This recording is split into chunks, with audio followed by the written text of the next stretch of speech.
Hello,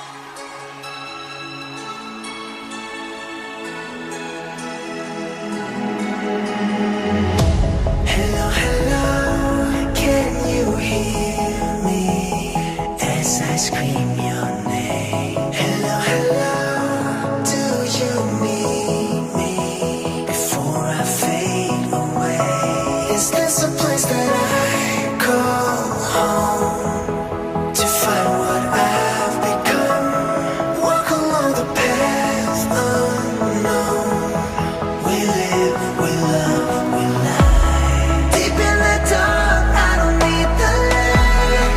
There's a ghost inside me. It all belongs to the other side. We live, we love, we lie.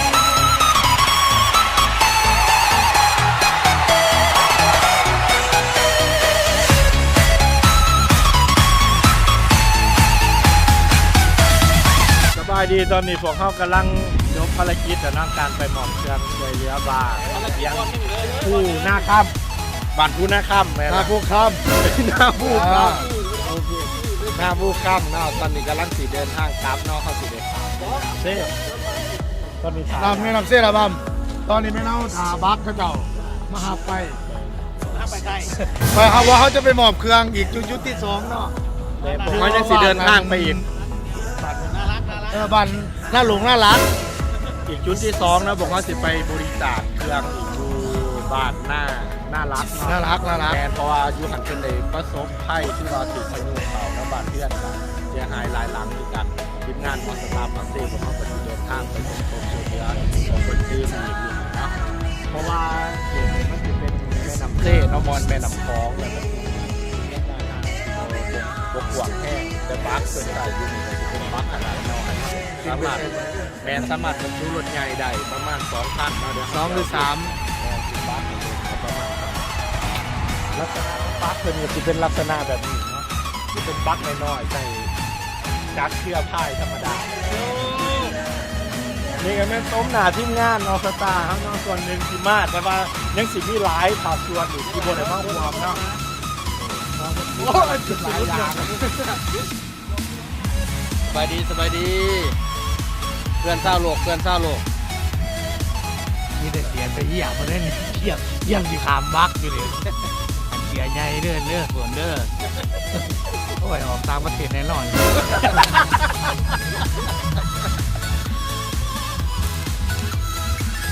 อันนี้เป็นตั้งไงใหญ่มาหน่อยเคี้ยวเนาะ ไข่ดำ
เ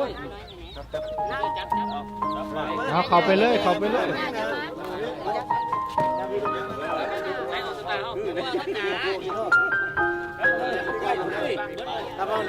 นั่งนั่งบุรีอยู่ตั้งนานนั่งนั่งเข้ามาจะบังคับดีๆนะจะบังคับดีๆใช่ไหมเข้ามายับเข้ามาพี่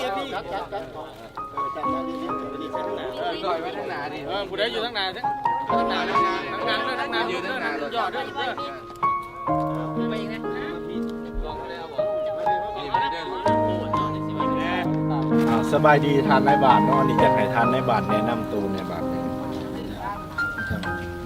ครับว่าทานแบบนี้เป็นไม่ว่าเนาะที่ว่าพันที่ว่าที่เขาเราชิมข้างนอก เจ้าจะคู่เหตุการณ์ว่าเหตุการณ์พายุมากมือนั้นมันเกิดยังขึ้นใน นี่ที่ว่าพายุในกลางวันที่23ที่23เวลา17:30นนี่พายุแห้งแล้วพัดเข้ามาอยู่ในบ้านเท่านี้เฮ็ดให้มีคนเสียหายเนาะต้นคนเสียหายนักกูมูลแม่นแต่ราคาเฮ็ดบ่ไหลยังเนาะรวมทั้ง2คู่หน้าหลวงกับหน้ารักนี่มันเป็นราคาเฮ็ดเนาะที่ว่าเฮือนที่ว่าบ่ไหลยังเสียหายเป็นราคาว่ารวมทั้งหมดมันแบบที่หาตามการสำรวจของน้องแล้วก็ทั้งการให้งานเพิ่นเราเป็นผู้มูลแม่นที่ว่ามีอยู่10หัวเนาะที่ว่าส่วนนั้นแม่นเป็นสังกะสีออกครึ่งนึงออก20-30แผ่นนี่ที่ว่าเป็นการนั่นที่ว่ามันเหตุการณ์สั่นทั้งหลักการปกครองประสานหาทางผู้ว่าเทศนี่นะเพิ่นก็ได้ลงมาตรวจการติดตามเอาข้อมูลว่าคนเสียหายเนาะทั้งการปกครองการติดตามไปผ้ากันลงเอาแน่นอนลงเอาข้อมูลแต่ละครอบครัวคนเสียหายเนาะคนเสียหายเนี่ยเพิ่นก็ซุ้มใส่ตะวันนักๆไปของพวกเนาะว่าทางกันเทิงเพิ่นก็ได้ลงมาแต่ละมื้อเป็นเพิ่นก็เน้นใส่แปดของพวกที่ว่าบ่มีบ่อนพักเช้าเนาะคือในเกิดเหตุนั้นตอนกลางคืนทั้งทานท่านอยู่ท่านเพิ่นเนาะทั้งคนที่หานำเอาเต้นให้น้องเพิ่นส่วนหนึงเต้นมาให้ตัวมีพักเช้าแล้วก็นำส่วนหนึงเพิ่นก็นำเอาคนเจ็บไปห้องหมอเนาะเพราะว่าเดี๋ยวมีคนเจ็บคน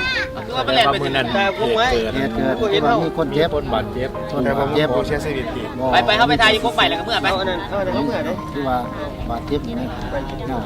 ปัจจุบันนี่เนาะปัจจุบันมาเดี๋ยวหมอแท้เนาะที่ว่ามามื้อนี้มานี่มาเบิดทุกคนเนาะที่ว่าผู้นักผู้มูก็มันเคยของนักป่านี่บอกว่านักที่ว่ายังเจ็บนักที่ว่ามันยังมันหนักมันเสาเต็งนะเรามามันเต็งเราปัจจุบันมาเนี่ยติ่งบ่ทันได้นะเราได้นิดหน่อยมาแต่หมอแข็งกำลังมาหอด2-3 มื้อจ้ะ มันก็สิขออนุญาตถามมันทางเลขาธรรมสถานหรือว่าทางนายบ้านเนาะเกี่ยวกับปัญหาเหตุการณ์ที่เกิดขึ้นนี่มันในเมื่อว่ามันเกิดขึ้นแล้วเนาะมันนี่โตทั้งอันแต่ครอบครัวนะมันนี่ที่พักอาศัยเพิ่นปัจจุบันเพิ่นพักอยู่ไส ที่พักอาศัย อันที่2มาก็อยากให้ท่านในบ้านเรียกร้องถึงผู้มีจิตใจบุญที่ว่าอยากช่วยเหลือสังคมเนาะให้เพิ่นมาช่วยบ้านเมืองเฮาได้ขอให้ทานกันมีคำเห็นเนาะ จ้ะอันนี้เนาะที่ว่า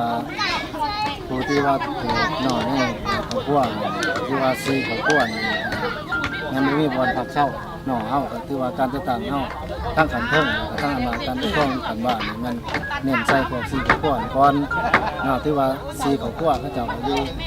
ว่าเขาเจ้ามีเรือนเป็น2หลังก็สักเนาะครับส่วนหนึงมันอยู่นำพ่อนำแม่เนาะส่วนในซีครอบครัวแต่ว่าซีครอบครัวนี่ที่ว่าเฮาก็ซุ้มใส่เนาะเพราะว่าเขาเจ้าเองทั้งอำนาจการปกครองขอเนี่ยเนาะขอความช่วยเหลือจากภาคส่วนต่างที่ว่ามีใจศรัทธาแล้วบอกกันสุดช่วยกันเนาะช่วยเหลืออย่างไรเบิ่งแย่งกันแล้วคนเล่าคือเขาเจ้าเองก็เต็มแต่นี่ก็นี่ยังก็ช่วยแห้งฝากต่อสังคมเหมือนเนาะที่ว่านี่ ใจศรัทธาหรือว่ามาสดช่วยกันในครอบครัวที่ว่ามันเป็นแนวนี้นะถึงพ่อแม่ว่าจะอยู่บ้านเมืองเฮาเนาะหรือว่าอยู่กลางแข้งหรือว่าอยู่เมืองอื่นก็ว่ามีใจศรัทธาอยากมาซอยเรื่องความจำเป็นสำคัญเนาะความจำเป็นสำคัญเอาความต้องการต้องการหลายเนาะบางทีบ่มีคือว่ามันเบิดเนาะแต่ว่ามันบ่เบิดคือไฟไหม้เนาะแต่ว่าเฮาการซ่อมใส่เฮาซ่อมใส่ได้แต่เฮาก็ยังเป็นอยู่ส่วนใหญ่เนาะ โอเคสุดท้ายนี้เนาะพวกเขาก็อยากฝากถึงหมู่เพื่อนทุกคนที่เบิ่งคลิปนี้อยู่ถ้าไผหากมีจิตใจใสศรัทธาอยากมาช่วยทั้งบ้านเพิ่นเนาะเพราะเพิ่นถูกพายุอุทกภัยเข้าอันนี้ก็สามารถเดินทางมาโดยตรงเลยเฮาสิให้ทานในบ้านบอกพิกัดซื้อบ้านซื้อเมืองอีกบ้านหนึงเนาะก็เลยอยู่บ้านได้เนาะนี่ที่เกิด คือว่าเหตุเกิดนี่ก็คือว่าอยู่วัดนาหลวงเนาะจุดนักก็แม่นอยู่ภูมิน่ารักเนาะ อยู่กลุ่มน่ารักเนาะ น่าหลงน่ารักเนาะ จ้าคือว่ามันเป็นบาทใหญ่นะ อยู่เมือง เมืองสนาสมุทรแจ้งจำปา แข่ง สัก จำปาสักจากหาไผสนใจหรือว่ามีจิตใจใสศรัทธาจิตใจบุญว่าอยากเข้ามาช่วยเหลือเพิ่นก็สามารถมาเองได้หรือว่าติดต่อทางอำนาจการปกครองทางขันบ้านขันเมืองขันแข้งก็ได้เนาะสุดท้ายนี้เฮาก็อยากขอฝากซ้ำนี่เนาะขอขอบใจทางในบ้านเนาะ